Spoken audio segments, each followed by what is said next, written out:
Today we're taking a look at these NHL matches, which are happening on Saturday, November 6, 2021, and giving you match breakdowns, betting tips and predictions in general on these games.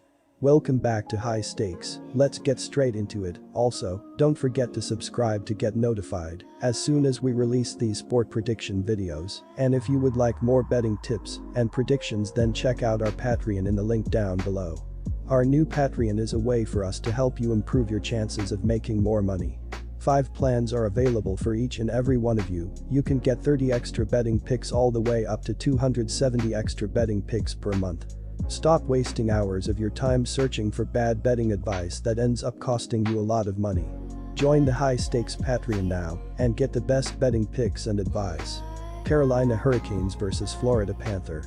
In addition to the offense playing well, the defense is allowing only 1.67 goals per game and is also one of the best in the NHL. Jacob Slavin and Anthony DeAngelo have combined for 2.0 defensive point shares and 19 blocked shots, while Ian Cole, Ethan Bear, and Brady Skjei have combined for 2.0 defensive point shares and 33 blocked shots to strengthen the back end of the unit. Moreover, Frederik Andersen is having a great season as the starting goaltender with a .949 save percentage and a 1.50 goals against average on 235 shots. Our first betting advice is to pick Carolina Hurricane. Against Washington, it took extra time and a high-scoring affair, but they managed to come up with the victory. The opening period saw the Panthers with a 14-13 advantage in shots on goal, and they led 2-0 after the first period. Alexander Barkov opened the scoring with his 6th goal of the season at 3:07 off assists from Carter Verhaeghe and Anthony Duclair. Later in the period, Aaron Ekblad scored his 4th of the year, unassisted, at 11:04 to give the Panthers a 2-0 advantage. In the second period, Florida was outshot 19-12 and outscored 3-2, leaving them with a 4-3 lead after 40 minutes. After Washington got on the board to make it 2-1, Brandon Montour scored his 2nd of the season at 7:16 of the period off assists from Gustav Forsling and Mason Marchment to make it 3-1. Barkov tallied his 2nd of the game and 7th of the year on the power play at 15:32 off assists from Patrick Hornqvist and Jonathan Huberdeau for a 4-1 lead. Florida gave up 2 goals later in the period to trim their margin to 4-3 at the second intermission. In the third period, the Panthers were outshot 10-5 and gave up the equalizer to send the game to overtime. During the extra session, Florida held a 3-0 shot advantage and lit the lamp for the game-winning goal. Eetu Luostarinen scored his 3rd of the year at 1:55 off assists from Sam Reinhart and Forsling to send the fans home happy. Sergei Bobrovsky started the game and stopped all 13 shots he faced in the opening period. Spencer Knight stopped 25 of 29 shots in relief in the win for the Panthers, who were outshot 42-33 in the contest. Bobrovsky, who is day-to-day with an upper body injury, is expected to get the start here.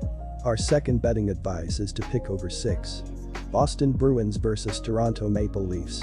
Boston has played well on offense so far this season. They have scored 3 goals or more in 6 out of 8 games this season. Marchand once again leads the team in points, like he did last season. Marchand has 4 goals and 8 assists in 8 games. Patrice Bergeron broke his 3-game pointless streak with a bang, scoring 4 goals in his last game played. The Leafs have started slow on offense this year. They have scored 3 goals or less in 8 out of the last 10 games. Mitchell Marner has started to heat up. He has at least 1 point in each of the last 4 games. Austin Matthews was the leading goal scorer in the NHL last year. He has 3 goals in 8 games. This offense is too talented and will start heating up very soon. Our first betting advice is to pick Toronto Maple Leaf.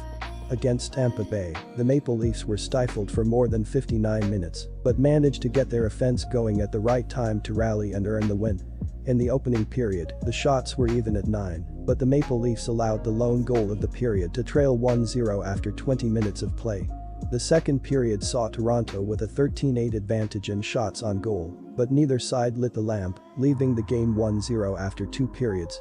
In the final period, the Maple Leafs were outshot 8-7, but scored the lone goal of the period to knot things up and force overtime. John Tavares scored his 4th of the year at 19:18 off assists from Mitch Marner and Austin Matthews to even the score. In overtime, Toronto owned a 5-0 edge in shots on goal, and they scored to earn the victory. William Nylander tallied his 5th of the year on the power play at .243 off assists from Marner and Matthews for the victory. Jack Campbell stopped 24 shots for Toronto, who held a 34-25 edge in shots on goal in the victory. He's expected to get the start in goal for this contest as well. The top line for the Bruins was clicking on all cylinders in Thursday's game against the Red Wings, and that delivered them a victory.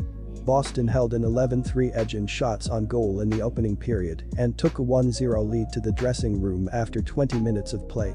Patrice Bergeron opened the scoring with his first of the season on the power play at 11:03 off assists from Charlie McAvoy and Brad Marchand. The second period saw Boston with a 15-6 shot advantage, and they outscored Detroit 2-0 to take a 3-0 lead at the second intermission. Bergeron scored his second goal of the game and the season at 10:52 on the power play, off an assist from Marchand to make it a 2-0 game. Later in the period, Bergeron capped his hat trick with his third of the game and the season at 18:45 on the power play, with assists going to Marchand and McAvoy for a 3-0 Bruins lead. In the third period, Boston held an 11-6 edge in shots and a 2-1 advantage on the scoreboard to roll to the win.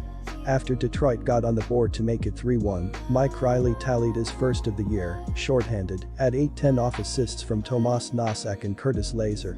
Bergeron closed the scoring with his fourth of the night and the season at 15:52 off assists from Riley and Marchand. Jeremy Swayman made 14 saves for the Bruins, who held a 37-15 edge in shots on goal in the victory. Linus Ullmark is slated to get the start in goal here. Our second betting advice is to pick under 6. Quick reminder, BetUS is a platform that offers betting on all major sport and horse racing leagues. It has slots, table games, blackjack, and a variety of other casino games. All of the major US leagues are available for betting, including the NFL, NBA, NHL, MLB, and PGA. In addition, BetUS allows wagers on esports, Olympic events, soccer, cricket, boxing, cycling, and many more competitions.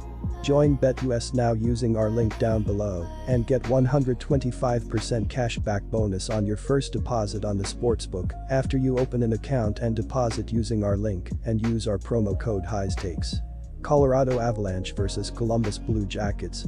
Until Toews and Maker return, the Avalanche, in order to win, will need to rely on their offensive capabilities. And it looks like they may be receiving some help in this regard. The team's Twitter account posted a video of Mikko Rantanen and Andrei Burakovsky, both entering the plane heading for Columbus. The return of these two previously injured forwards will be immediately helpful to the Avalanche in their pursuit of offensively dominating their opponents. Our first betting advice is to pick Colorado, and our second betting advice is to pick over 5.5.